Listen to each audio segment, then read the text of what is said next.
The Prime Minister, Scott Morrison, caused a stir recently when he used the term fair dinkum power. His critics took it to mean coal-fired power. One of the people infuriated was Mike Cannon-Brookes, the co-founder of the gigantically successful tech company Atlassian. Now the billionaire is using the same phrase to launch his own energy campaign, calling for a move to 100% renewable energy. Nadia Daly spoke to him today.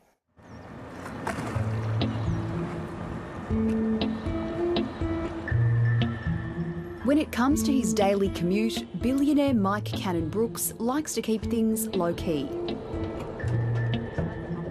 When it comes to politics, the 38-year-old is anything but. He's now become a player in Australia's heated energy debate. How did your fair dinkum power movement come about? The Prime Minister, the Energy Minister, a lot of people have been using that as a slogan to try to, I think, simplify a very complicated issue. But in doing so, I believe that they're not being fair dinkum about what's actually causing those issues. We're going to stop the price gouging and have tough penalties for the big electricity companies if they try and do that. And thirdly, we're going to force them to put more fair dinkum, reliable energy, power into the system. Exasperated by the political debate, Cannon-Brookes got fired up on Twitter. Australia could be a renewable energy superpower. We could be exporting massive amounts of power. We could have huge numbers of jobs here in this space. Cheers, guys. He's now launched a full-on pro-renewables campaign. So your office is this way? Yep.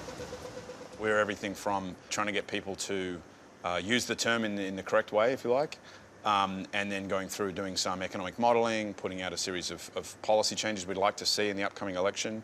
I think it will clearly be the number one or number two issue in the election. What do you say to people who say that this movement you've started is just platitudes? There's no sort of goal, there's no substance. The fact that we're getting people on TV and people are having this discussion and debate is great. The fact that people are frustrated and trying to channel that energy in a positive direction is great. So this is HQ. This is where it all happens. Cannon-Brookes is used to shaking things up. 16 years ago, he started Atlassian, which makes software to help co-workers collaborate. It's grown to $1 billion behemoth. Now he has energy in his sights. What's the end goal? The long-term end goal is to move Australia to 200% renewable energy.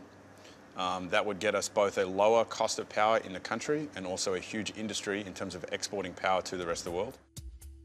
With a net worth of $7 billion, he's topped the Financial Review's Young Rich list for the past 7 years.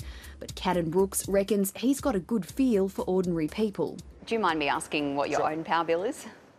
Sure, it's about $600 a month. I guess the question a lot of people are asking is what do you and indeed Atlassian have to gain from this fair dinkum power initiative? From an Atlassian perspective, not much at all. No real gain there that I can see. From a personal perspective, I mean, selfishly, I think Australia can gain a lot from having a better economy and everything else. I've got 4 kids, and everybody out there who has kids should be worried about this issue, not just from a climate change perspective, but from an economic perspective. You know, personally, I have some investments in solar plants and solar farms. I'm very bullish on that as a sector. And you can see from the investment going in, that's not a unique view. Bringing the price of power down, ironically, would actually hurt those investments, not help them.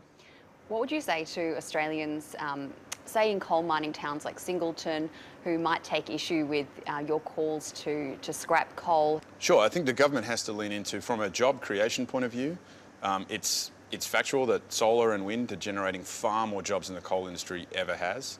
If you look at the singular example in Queensland, they just put out a stat.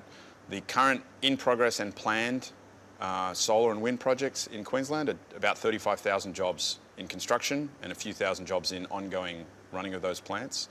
Adani, for example, was 1,500 odd jobs for the large-scale coal mine, and now it's been scaled back heavily. We haven't seen a number since it's been scaled back. So the number of jobs created is large.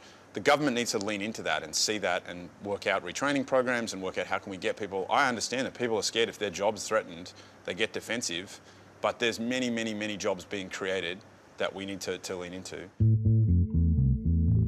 While he's not afraid of a political scrap, he says he doesn't have plans to get into politics for now. I'd be a terrible politician. I've said this a few times. Why's that? Look, I think that part of the challenge of being a politician, especially in the current environment, is personal views versus party views becomes a really complicated issue. I personally think I would struggle with that mightily, and I've got a lot of things on the go at the moment, so I've no desire to do that at the moment. Nadia Daly reporting.